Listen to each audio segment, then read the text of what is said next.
Bienvenue dans ce nouveau numéro du JT diplomatique. Nous allons aujourd'hui nous intéresser aux relations bilatérales entre la République démocratique du Congo et l'Italie. L'occasion pour nous d'aller à la rencontre de Luca Attanasio, ambassadeur d'Italie en République démocratique du Congo. Avec lui, nous ferons un point sur les relations entre les deux pays, mais aussi sur la présidence en exercice du G20 qu'assume son pays jusqu'au mois d'octobre, et ce, avec le président Félix Antoine Tshisekedi comme invité de Marc Magneto. Dreaming of a place where anything you wish is rising from the ground, can light the ball around your feelings to the world. Chances to be heard. Now you feel right. Now you feel fine.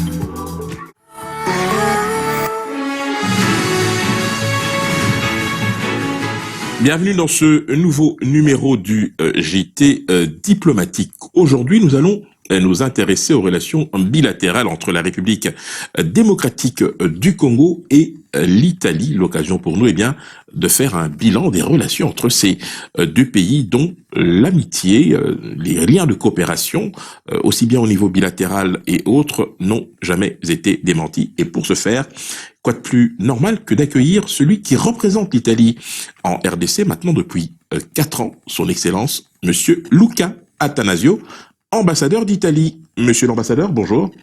Bonjour à vous. Alors, la RDC n'est pas votre premier pays sur le continent africain. Avant de venir en RDC, il y a de cela bientôt 4 ans, vous étiez au Nigeria, à Abuja. Et on peut dire de vous que vous êtes un pur produit de la Farnesina, puisque c'est le nom que l'on donne communément au ministère italien des Affaires étrangères et de la coopération internationale. Je rappelle que vous avez été également chef de bureau économique et commercial à Berne, consul général en chef à Casablanca, premier conseiller à Abuja, je viens de l'évoquer, et depuis le mois d'octobre 2019, ambassadeur d'Italie en RDC. Alors, première question, plus personnelle peut-être, comment vous sentez-vous en RDC, monsieur l'ambassadeur? Je peux dire personnellement très bien. C'est une expérience qui m'enrichit et enrichit avant tout ma famille, parce que on est arrivé en 3, on est maintenant en 5. Ça, c'est la fertilité du Congo. Oui. On est papa et maman Mapaza. Hein? Comme ça. Toutes nos félicitations, c'est bon de le savoir. En tout cas, donc vous êtes attaché à un pays qui vous le rend bien d'une certaine manière, on va dire ça comme ça. L'Italie et la RDC, c'est une vieille histoire en fait qui remonte à très longtemps déjà. On retrouve déjà des traces de nombreux Italiens au début des années 60, au moment où le Congo accède à la souveraineté internationale, et l'Italie est la 3e communauté déjà à l'époque, avec plus de 4000 Italiens. Nous sommes en 1960 déjà. Depuis lors, évidemment, les relations ont évolué. Monsieur l'ambassadeur, comment qualifieriez-vous aujourd'hui cette relation durable entre les deux pays? Notre relation, je peux dire, ils sont dans un parcours de croissance et renforcement. C'est vrai que jusqu'avant la période des élections, à partir de 2016-2017, notre relation a connu un petit refroidissement à cause de toutes les tensions qui caractérisaient normalement les rapports de la RDC avec la communauté internationale. Et parmi ça, même l'Italie a connu quelques difficultés. Mais depuis mon arrivée au mois d'août de 2017, on a travaillé avec les autorités du Congo pour les renforcer. Et aujourd'hui, je peux dire qu'on est dans la bonne position pour arriver à un résultat extraordinaire. Surtout, cette année, je suis convaincu, le 2021, ça va être l'année qui va consolider et va jeter les bases pour une amitié de longue durée, encore plus solide. Alors, nous savons qu'il y a des domaines d'intervention dans la coopération. Ces domaines d'intervention sont riches et variés. Pour ceux qui nous suivent, est-ce que vous pourriez nous dire d'abord quelles sont vos priorités en matière de coopération bilatérale et surtout dans quel secteur vous insistez particulièrement? Oui. C'est vrai que l'Italie, dans le passé, est arrivée à être aussi le premier pays partenaire à niveau commercial de ce pays. Et tout le monde peut-être connaît qui, par exemple, l'échangeur qu'il a limité, dans le passé, les vieux, ils les appelaient l'échangeur des Italiens. Il y a Inga 1, Inga 2, il y a la ligne de haute tension, Inga Shaba, il y a le chemin de fer. Il y a plusieurs choses qui ont été construites à l'époque par les Italiens. Et des 4000, malheureusement, avec les années, on est passé environ à 1000 Italiens sur le terrain. Quand même, qu'il ça reste une communauté qui se compose de différents Italiens qui font un peu tous. Il y a des entrepreneurs, mais même il y a aussi les personnes qui sont des missionnaires. Donc, pour cette raison, notre communauté est vraiment épargnée sur tout le pays. On trouve les Italiens dans les endroits que vous pouvez même pas imaginer. Donc, notre première priorité, c'est de rester à côté des Italiens et de les soutenir dans leur engagement avec la population et avec les autorités du Congo. Mais à niveau de renforcement des relations, je disais que le 2021 va être l'année des relations entre le Congo et l'Italie, parce que, comme vous savez, l'Italie, cette année, a relevé la présidence de G20 et l'Afrique. L'Union africaine va être précédée par le président Tshisekedi, donc par la RDC. Vous savez qu'à niveau historique, traditionnellement, l'Union africaine est un partenaire exclusif et prioritaire dans les relations avec le G20, mais surtout avec l'Italie, qui est président de cette assise internationale. Et donc, imaginez, l'Italie a dédié cette G20 aux 3 P. C'est le motto. Les 3 P, c'est la population, c'est la planète et c'est la prospérité. Ça ressemble un peu au programme de Monsieur le Président Tshisekedi. Donc voilà pourquoi il y a beaucoup de similitudes qui vont nous permettre de renforcer, je suis sûr, notre rapport bilatéral. Alors, vous venez de rappeler à juste titre la présidence en exercice du G20 qui est assumée à l'heure actuelle par l'Italie jusqu'au mois d'octobre 2021. Vous l'avez rappelé également, son Excellence Félix Antoine Tshisekedi Tshilombo, président de la République et chef de l'État, en sa qualité de président en exercice de l'Union africaine, aura ce privilège de représenter précisément l'Union africaine à ses assises, et c'est depuis 1999, pour ceux qui ne le savent pas, que le G20 a été institué, puisqu'il réunit les pays les plus industrialisés avec les pays émergents. Monsieur l'ambassadeur, nous parlions de coopération. Y a-t-il des secteurs prioritaires selon vous qui, à l'heure actuelle, nécessitent davantage d'attention ou de renforcement, à l'aune évidemment de l'excellence des liens qui unissent précisément la RDC et l'Italie? Oui, nous sommes convaincus que dans un pays comme le Congo, il faudrait se focaliser sur la possibilité de développer l'économie et de la développer d'une façon que toute la population puisse se réjouir de ce développement. Et c'est ça parmi les bouts même de G20. Donc, à niveau de coopération bilatérale, mon activité ici, c'est surtout focaliser pour essayer de développer des projets, d'attirer l'attention des opérateurs italiens de toutes les possibilités qu'il y a ici. Donc, c'est surtout le domaine de coopération économique qu'il faut renforcer, et c'est mon première priorité ici. Peu de temps après votre prise de fonction en tant qu'ambassadeur, je précise bien, vous avez émis le souhait de créer un club d'affaires Italie-RDC. Où en sommes-nous aujourd'hui, à l'heure actuelle? Il y a 2 ans, on a regroupé les plus importants entrepreneurs italiens dans le pays, qu'ils sont actifs dans plusieurs domaines, dans les plantations, dans le secteur bancaire, dans la restauration. Et on a créé ce qu'on appelait le club italien des affaires.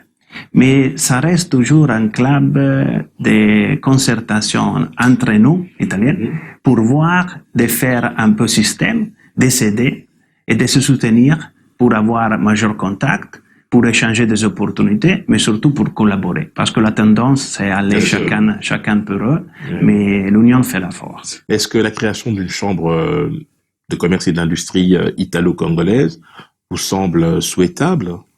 C'est souhaitable, mais il faudrait avant tout avoir un niveau des échanges commerciaux suffisamment pertinent, effectivement. Monsieur l'ambassadeur, nous allons, si vous le permettez, parler de la situation sécuritaire, notamment à l'est de la République démocratique du Congo. L'Italie s'est toujours montrée attentive à l'évolution de la situation. Le passé nous renseigne également que l'Italie a toujours pris des positions très courageuses en faveur de la RDC, mais là tout de même, il y a des massacres à répétition et on a l'impression que y mettre fin serait véritablement un défi quasi insurmontable. En tant qu'ambassadeur d'Italie, quels sont selon vous les outils qui pourraient être éventuellement mis à profit ou utilisés pour éventuellement mettre un terme à cette situation qui cause beaucoup de souffrance, notamment dans les populations? À niveau personnel, et même l'Italie, suivent avec grande attention ce qui se passe à Beni, Butembo, dans cette zone, parce que nous avons des missionnaires italiens qui nous dit qu'est-ce qui se passe. Donc, on lit même au-delà de ce qu'il a presse dit. Donc, on est touché particulièrement pour des expériences vécues par des Italiens qui sont témoins et partagent la sorte de la population. Donc, je vois qu'il y a deux actions. La première, c'est à niveau diplomatique, donc s'assurer que la communauté internationale soit engagée et reste engagée dans ce domaine. L'Italie partage son action à travers l'Union européenne et son action à l'intérieur de la MONUSCO. Mais en même temps, il y a toute une sensibilisation qui se passe en Italie sur cette thématique. Vous allez lire, il ne passe aucune journée en Italie qu'il n'y a pas une page d'un journal principal en Italie qui parle de ce qui se passe à l'est du pays. Alors, évidemment, on peut se demander si, au niveau justement des Nations Unies, au niveau de l'Union africaine, on le saura dans quelques temps, et plus globalement, il est envisageable de mutualiser les efforts pour précisément faire en sorte que ces massacres puissent s'arrêter. Vous évoquiez justement la piste diplomatique. Est-ce que vous croyez encore à une solution régionale ou sous-régionale pour arriver à, je dirais, éradiquer cette situation? Parce que on voit très bien que les acteurs en présence souvent viennent de pays limitrophes. Oui, c'est pas mon idée, mais c'est l'idée partagée par la communauté internationale qu'il faudrait avant tout un effort qui soit intra-régional. Et c'est ça que la présidence, quand même, dans son calendrier d'activité, c'est ce grand effort d'une diplomatie, de bons rapports avec les pays voisins. Donc, c'est l'effort que c'est mandatoire. Même quand on parle avec les personnes un peu engagées dans la politique locale, elle dit, on a besoin d'un soutien qui soit une action partagée avec les autres nations, parce que on se sent seul. Il faut qu'il y ait un soutien, une action concertée avec le pays voisin. Tout à fait. Dreaming of a place where anything you wish is rising from the ground,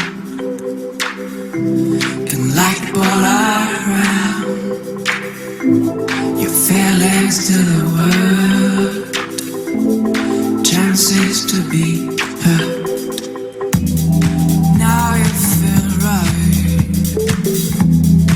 Now you feel fine. On va revenir à la crise sanitaire mondiale de la Covid-19. Tout le monde se souvient évidemment que l'Italie faisait partie des premiers pays européens les plus durement touchés. Ça a été un moment très difficile puisque votre gouvernement avait eu à déplorer un manque de solidarité de la part des pays européens. On a vu d'autres pays venir en aide. Depuis lors, la situation en Italie s'est considérablement améliorée, même si évidemment il faut rester très prudent. Vous aviez eu en son temps, en tant qu'ambassadeur, fait un geste, notamment à l'égard du ministère des Affaires étrangères, je pense, où vous aviez déposé, ou en tout cas offert des masques dans le cadre justement de l'appui institutionnel. La question que je me pose, monsieur l'ambassadeur, c'est quand vous avez fait acte de résilience en tant que peuple italien par rapport à cette menace, quels sont les éléments sur lesquels vous vous êtes véritablement appuyé pour sortir de cette situation? Parce qu'il faut dire les choses telles qu'elles sont. Au tout début de la pandémie, l'Italie avait le plus grand nombre de victimes sur le continent européen. Aujourd'hui, vous faites partie des pays qui ont le moins de victimes. Quel a été le secret de l'Italie? Alors, je vais répondre à votre question dans deux parties. La première partie, il faut considérer une chose qui est très importante. C'est vrai que le pays a été le plus touché, mais il faut, et je le fais parce que je sais qu'il va faire plaisir à personne qui ne connaît pas ça. Même si l'Italie a été vraiment parmi les pays plus touchés en Italie. On est le deuxième pays en Europe par nombre de morts en Europe.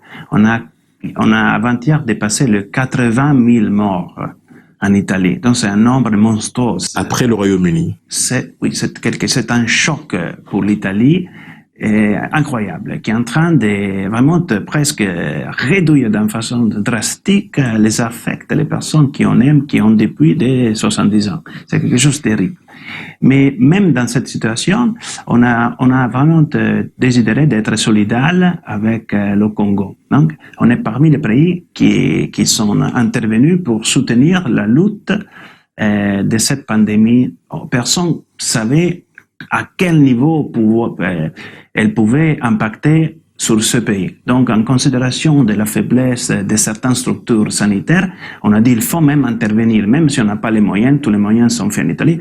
On a fait un collecte avec les Italiens ici, on a impliqué le gouvernement italien, on est arrivé à faire cadeau de 60 000 masques, pas seulement aux autorités, mais même à la population, et à Lubumbashi, à Goma, à Bukavu et à Kinshasa. Ça, c'est quelque chose d'important. On a soutenu l'NRB dans ses premières phases. On a financé presque $1 million en hôpital puisqu'il puisse avoir tout ce qu'il faudrait dans une émergence Covid. Et on a même donné des fonds à travers l'Organisation mondiale de la santé. Donc ça, c'est côté solidaire avec la population, c'est quelque chose qu'on a fait vraiment avec grand cœur. Mais le deuxième aspect de quoi vous avez parlé, c'est vrai qu'à un certain moment, on avait témoigné une baisse significative des cas. Tout à fait. Mais récemment, la demande augmenté. Et aujourd'hui, on est encore dans une grave crise. Les dernières semaines, c'est en moyenne, on est arrivé à un moyenne de plus que 500 morts par jour en Italie, jusqu'à aujourd'hui. Donc, je considère pas que la vague vraiment, ça nous encore reste parmi. Je pense qu'on encore souffre et on se trouve encore au milieu de cette pandémie. Donc, est-ce qu'il y a une recette secrète? Je ne suis pas encore convaincu. Est-ce que vous croyez à une réponse coordonnée de la part de l'Union européenne pour précisément arriver à éradiquer ce problème? Certes, il y a déjà la mise en circulation des vaccins. Où en sommes-nous, par exemple, en Italie à l'heure actuelle? Est-ce que la campagne a déjà commencé? Oui, dans toute l'Europe a donné preuve de grande solidarité dans le cas de cette vaccination. C'est l'Union européenne qui gratuitement a acheté et a fait cadeau et a distribué à tous les pays membres de l'Union européenne. Et gratuitement, on fait cette vaccination. La vaccination a commencé depuis 2 semaines. En Italie, on est arrivé à 1,5 de la population déjà vaccinée. Et on a démarré par les opérateurs sanitaires. Est-ce que c'est obligatoire ou bien qu'est-ce que vous répondez à ceux qui émettent des doutes, des réserves par rapport au vaccin? Il y a tout un grand débat à ce sujet, mais les autorités, ils n'ont pas obligé la vaccination. Ça reste un devoir, on croit, pour qui est un opérateur sanitaire, et après, ça reste à la conscience personnelle. Effectivement. Monsieur l'ambassadeur, avant que nous n'arrivions donc à la conclusion de notre entretien, je voudrais vous demander votre sentiment par rapport justement aux perspectives que vous entrevoyez pour la RDC en cette année 2021 où la présidence en exercice de l'Union africaine sera assumée par la République démocratique du Congo, son Excellence Félix Antoine Tshisekedi Tshilombo. Nous avions rappelé en introduction qu'il représentera l'Union africaine lors du prochain sommet du G20. C'est dans quelle ville vous avez déjà choisi? Rome. Ce sera à Rome. Très bien. Quel message souhaitez-vous adresser à cet instant précis au peuple congolais? Moi, je pense, quand on regarde le Congo, on a toujours pensé, on regardait le Congo, on pensait toujours à la richesse de ses ressources naturelles. Mais cette Covid a aidé, elle a accéléré le changement de mentalité du monde. Dans quel sens? Elle commence à pousser les gens à dire, la chose plus importante, c'est notre rapport avec la nature.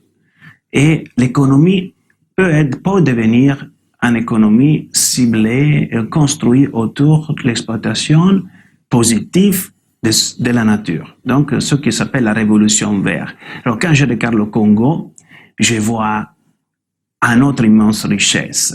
C'est toutes les ressources naturelles, pas en sous-sol, mais ce qui est en surface. Monsieur l'ambassadeur, nous allons conclure avec tout de même la solidarité qui reste un mot très important aujourd'hui, pas seulement à cause de la pandémie de la Covid-19, mais parce que aujourd'hui il y a des gens qui ont besoin d'être soutenus, parce que soit elles sont vulnérables, soit elles ne sont pas, je dirais, particulièrement gâtées par la nature. Vous avez reçu le prix international de la paix Nasseria. Est-ce que vous pourriez nous en parler? Oui, bon. Je vous remercie. Le prix international pour la paix Nasseria, c'est un prix international qui m'a été donné avec mon épouse pour l'activité qu'on a démarré depuis notre arrivée ici. À niveau personnel, à côté de notre rôle de diplomate, pour soulager un peu et être un peu à côté de la population plus faible du Congo. On n'a rien fait vraiment de spécial. On fait ce que tous les autres missionnaires italiens font déjà ici, mais même laïcs, ils ont déjà senti l'appel pour cette population à être à côté.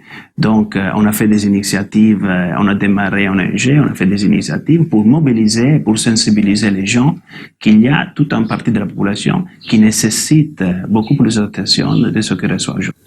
Vous venez de donner un exemple très très précis d'initiative que vous prenez au niveau de l'ambassade. Cela se fait même par l'entremise de Madame votre épouse.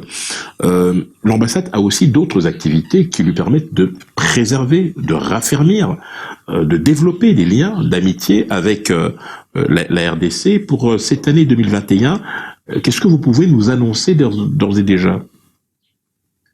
À niveau d'activité de l'ambassade, on va cibler 3 domaines très importants pour le rapport entre l'Italie et l'RDC. La première, c'est le rapport de promotion culturelle.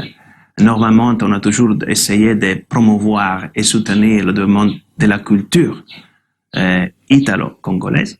Dans le passé, on avait fait une semaine de la cuisine italienne au Congo, mais on a toujours essayé de valoriser une cuisine qui favorise la promotion même de la cuisine locale congolaise. Deuxièmement, quand on parle de culture, on dit surtout la culture congolaise. Si je regarde à ma droite, là-bas, je vois qu'il y a un livre photographe magnifique sur la culture congolaise avec des photos prises par le maître Angelo Turconi. Donc, c'est ça, quand on parle de promouvoir la culture, c'est pas nécessairement et seulement la culture italienne, mais c'est toujours de découvrir cet rapport d'interdépendance culturelle. À niveau normalement d'être à côté de la population, déjà, on voudrait être capable, moi-même avant tout, d'arriver à me déplacer pour rendre visite à notre communauté qui se trouve un peu partout, parmi différents endroits du pays. Ça, c'est déjà un effort important parce que ça fait une année que je n'ai pas bougé. Et donc, c'est quelque chose aussi très important d'être présent, que les institutions italiennes soient à côté des Italiens qui sont dans le pays. Je pense que c'est quelque chose de très important. Merci infiniment d'avoir répondu à notre invitation, Monsieur l'ambassadeur. C'était un privilège de vous accueillir. Nous nous retrouvons très prochainement dans le JT diplomatique, même heure, même lieu, avec d'autres invités. À la prochaine.